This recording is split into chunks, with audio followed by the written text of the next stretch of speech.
Come now, little listener, and hush that breath. Tonight we go into the mountains, not the friendly kind with snow and cabins and postcards. No, these are the old ones. The sharp-backed giants of Appalachia, where the mist creeps low and the trees lean close to listen. Up in northern Georgia, beyond the towns and roads, lie hills no one walks at night. Not even the animals, especially not the animals. They say something else lives there. The Cherokee called them the moon-eyed people, pale, small, strange folk who could only see in the dark. Skin like chalk, eyes too wide, round as silver dollars, and black all the way through. They feared the sun, built their homes from stone. No doors, only tunnels.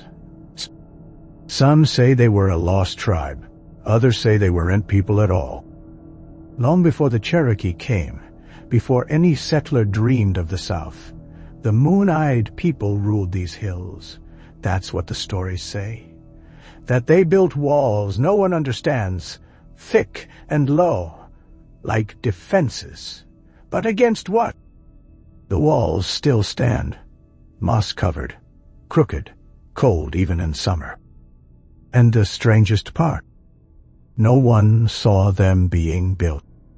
One such wall lies deep in the woods near Fort Mountain, a great arc of stone running along the ridge. Locals say if you walk it after dark, you'll hear whispers beneath the rocks. Some say it's the wind, others not so sure. There's a tale from the early 1800s about a trapper named Elias Mott, a tall man with lungs like bellows and a rifle that spoke louder than he did. Elias went out hunting one October night, chasing after a strange cry, something between a coyote and a baby. He followed it up the ridge, past the line of pines where the stars begin to vanish. Said he found the wall by accident, felt the cold of it before he saw it, and then he heard the footsteps. Light, like bare feet on fallen leaves, but many, all around him. Elias aimed his rifle. Didn't fire. He said the eyes stopped him. Dozens of them, wide, gleaming, low to the ground. All watching, all silent. He turned to run and tripped, would have broken his neck if not for a branch catching his fall.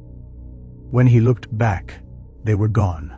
No eyes, no tracks. But the wall behind him had changed. A stone had moved. He never went back to that ridge. But he left a note carved into the doorframe of his cabin. They live in the night. They shape the stone. Don't bring light.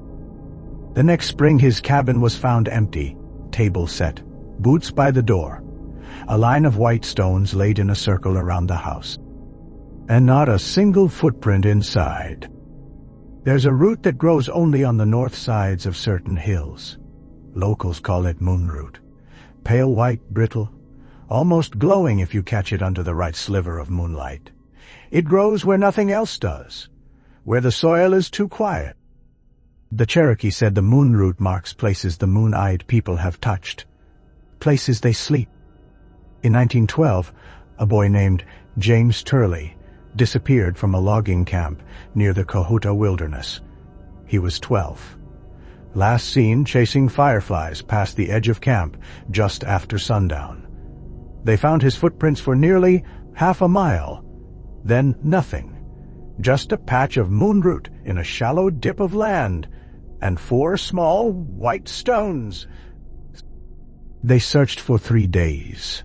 On the 4th, he came back. But something was different. His mother said his voice was quieter, his steps too light, and when she lit a lantern near his bed, he covered his eyes and hissed, not like a child scared of light, but like a creature burned by it. When they asked him where he'd been, he simply said, "With the pale one." They sent for a preacher. They called in a doctor.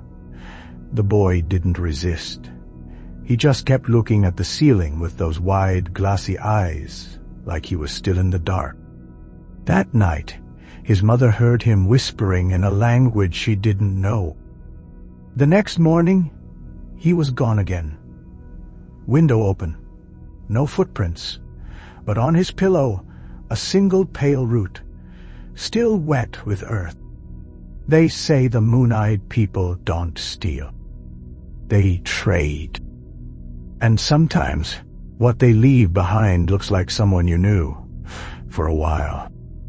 There was another story, older, from the days of the first settlers.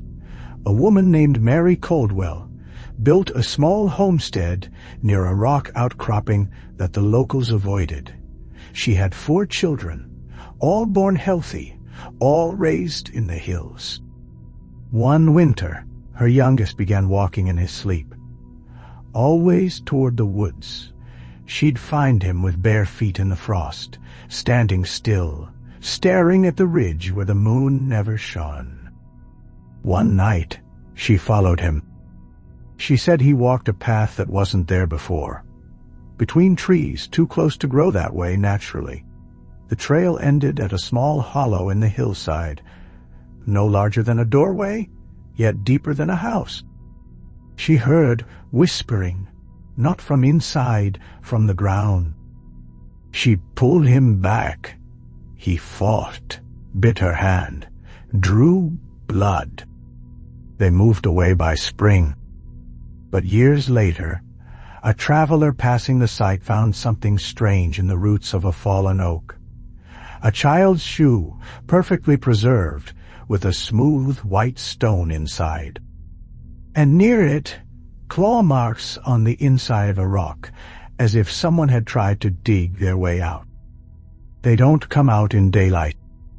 That's what the elders say, that the moon-eyed people can't stand the sun, their skin too soft, their eyes too raw.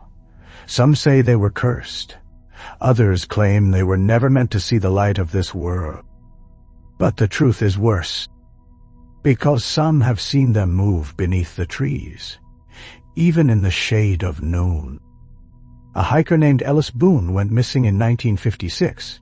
He was a schoolteacher from Dahlonega, known for exploring the less-traveled paths of the southern Appalachians. His journal was found weeks later, waterlogged and torn, but one passage remained legible. I saw one today. It wasn't hiding. It was watching me hide.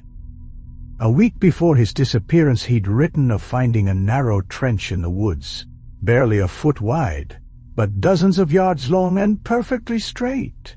Something had been sliding through it, burrowing. The trees bent inward over the trench, their bark scorched on one side. Near the end of the journal, he wrote of hearing rocks shift at night, not tumble, shift, like something was choosing which ones to move. They never found Ellis, but weeks later another hiker claimed to have seen a man standing barefoot in the woods, wearing Ellis's pack and staring up at the full moon with black, glassy eyes. There's a story in Cherokee lore about the Sun War. They say the moon-eyed people lived above ground once, in stone cities older than memory. But when the sun rose over the mountains for the first time, it drove them underground, not from pain, but from fear. They didn't fear death. They feared being seen. Because what they are, what they truly are, is not meant to be known. Some say they still build down there. Cities of smooth rock and curved tunnels, lit by something not quite fire. They live beneath the mountains like veins beneath skin. And sometimes the hills shudder when too many move at once. There are caves in Georgia where no map dares go, caves where compasses fail, where the stone hums and bones are found stripped smooth. The locals avoid them. But there's always one soul who wants to know more. like the spelunker who entered one of those caves in the 80s with a GoPro taped to his helmet and a line tied to his ankle.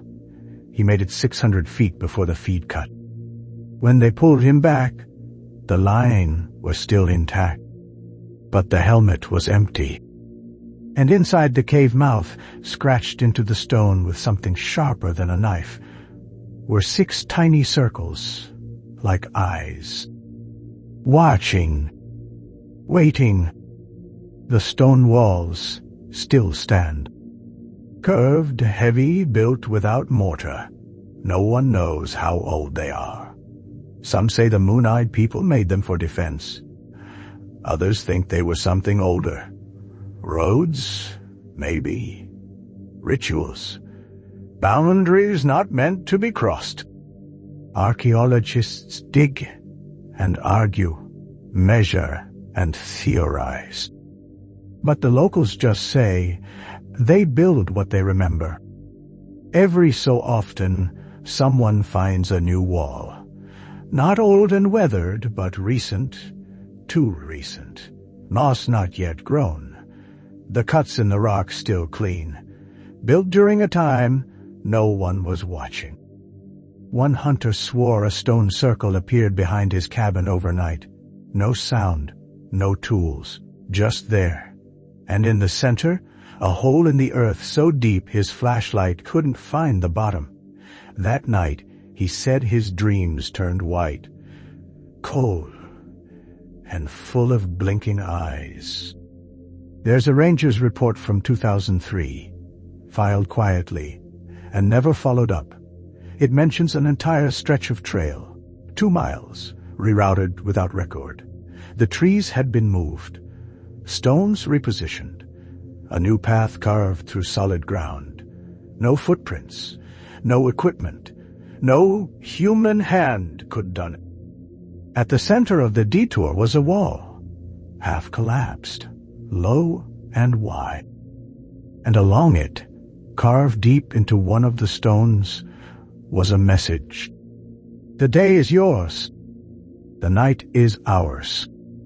Some say the moon-eyed people are watching us. Others say they're waiting. For what? No one can agree. But there are stories, quiet ones, of what happens when the sun goes out. In 1965, there was a blackout that stretched across several states. No moon, no stars, just thick Appalachian dark. A man named Franklin Rowe lived alone in a cabin near Fort Mountain. He kept a diary by candlelight during the outage. The last entry reads, "They're outside. I can't see them, but the ground feels soft now. Like they've tunneled through everything." He was never found. The only thing left behind was his diary and one of the ancient stones, one that wasn't there before. Still smooth, still warm, still breathing. The trail has no name. It's not on any map. It doesn't follow the ridge or the river. It just appears, narrow as a deer path, lined with pale stones, dry even after rain, and it never crunches under your boots. No leaves, no twigs, just silence. Campers sometimes stumble onto it near dawn, when the fog's thickest and the birds haven't begun to sing. They think it's an old Cherokee road, or maybe a forgotten fire break. They follow it a while. Some make it back, but the ones who don't, they leave their shoes behind. A search party in 1994 found a pair of boots standing in the middle of that path, upright, laces tied. No blood, no prints, just a small circle of ash around each one, like the ground had burned cold instead of hot. The dogs refused to follow the trail, whined, backed away. One collapsed from seizures when its paw touched the first stone. And later that night, one of the searchers, an older man named Clayton, woke up in his tent with rocks in his mouth. He never remembered how they got there. The locals say the path doesn't lead anywhere, not in the way you think. It loops through time, through something older than space. It winds through places where things wait, not sleep. One story tells of a pair of hikers who followed the path during a full moon. They left at sunset. By sunrise, they were back at the trailhead, except they had walked for what felt like 2 days. Their watches were still ticking, but the time was wrong. They said they'd heard music in the trees, faint, like wind through bone, and laughter that wasn't theirs. When they checked their phones, all their photos were corrupted. Except one, a blurry image, dozens of pale faces in the woods behind them, none of them smiling. There's a legend among the Cherokee that if you walk a path and hear no sound, no birds, no breeze, no breath, you're walking over a memory, a place where something happened so old. Even the earth forgot it, but the moon-eyed people remember. And if they let you walk it, it means they want you to see what they're building next.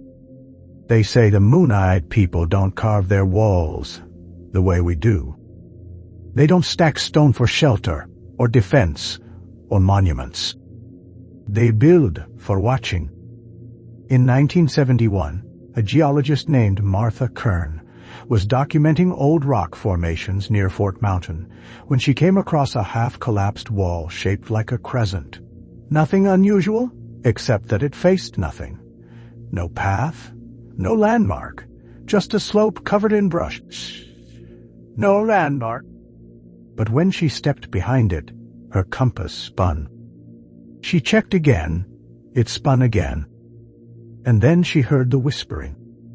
Not words, just the sound of breath too close to her ear.